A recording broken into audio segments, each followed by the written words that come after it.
I also want to talk about taxes, and I think it's interesting how much we agree on. It shouldn't be red versus blue on the realistic situation that's going on in our country, where the top 0.1% have so much wealth that all of us should be getting tax breaks. It's really that concentrated. I'm running for Congress in 2nd District, focused almost exclusively on economic policy and corruption. And right now, the current situation is the top 0.1% own as much wealth as the bottom 90% of America combined. That's insane. In the 1950s, the average CEO made 20 times more of a major corporation, made 20 times more than the salary of the average worker. Today, it's 300 to 1,000 times more. And get this, productivity of the average person nowadays is 250% what it was in the 50s. But get this, wages have gone down if you look at purchasing power. I mean, that's crazy. Everybody should be upset at how greedy, some of these people are. You talk about Ephesians 6:12, we wrestle not with flesh and power, but against principalities, against, basically the rulers of the darkness of the world, against spiritual wickedness in high places. I mean, that's what's really going on. These people are so greedy when it comes to money. Let me give you an example. The triple down economics, it has not worked. It didn't work historically, and it's been proven on paper, mathematically, to not work. There's been Nobel laureates Paul Krugman and Joseph Stiglitz that have talked a lot about this, and they've shown something. I'll try not to be too boring, but it's called the Keynesian multiplier.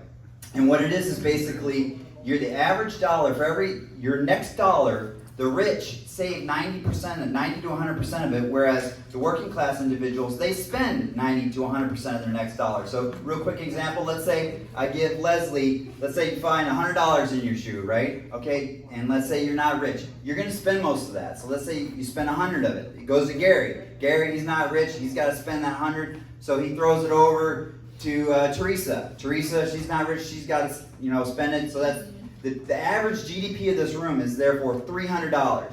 You give it to a rich person, they save that 90%, okay? Then they're going to give 10, we'll say Waverly or he's got a roll. All right, they're going to save $90. They're going to spit that $10 out to someone else, okay? Whatever. Nick, let's say Nick, he spends 10. Somebody else gets that 10 and they spend another 10. It ends up being a total of $30. $30 as opposed to $300. That's 300 taxable dollars. So when you're looking at GDP, you can actually get $1 trillion annually from giving the middle class more money. That's taxes, and also they're going to be a little bit more happier too. Even people like Steve Bannon say you have to do this. Right now with the national debt at $37 trillion, dude, we're going off the rails.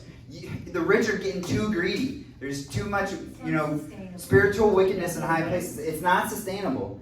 And so this was my economics pitch to most people for the longest time, until just recently I saw a video which blew my mind away, because what I just gave you was the upside, the good scenario, how to make the economy better. But the current status quo, what we're doing, I never considered the downside until I watched this economist recently.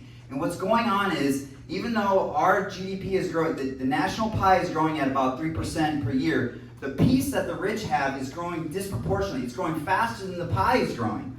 Okay, so it's actually, so they're basically sucking up all the wealth, right? And what you have is a situation where the wealthy, they disproportionately invest in safe assets. We're talking real estate and stocks and bonds, more so than they do the means of production. Okay, so they're not getting that money to the workers. If you're not getting that money to the workers, they don't have the money to buy things. You don't have demand for products. The rich see this, so they invest less in the means of production, and they invest more in safe assets. And you have this vicious cycle, this negative feedback loop that it's really depressing. These younger generations are not going to have any hope, and we got to do something about it. Thanks.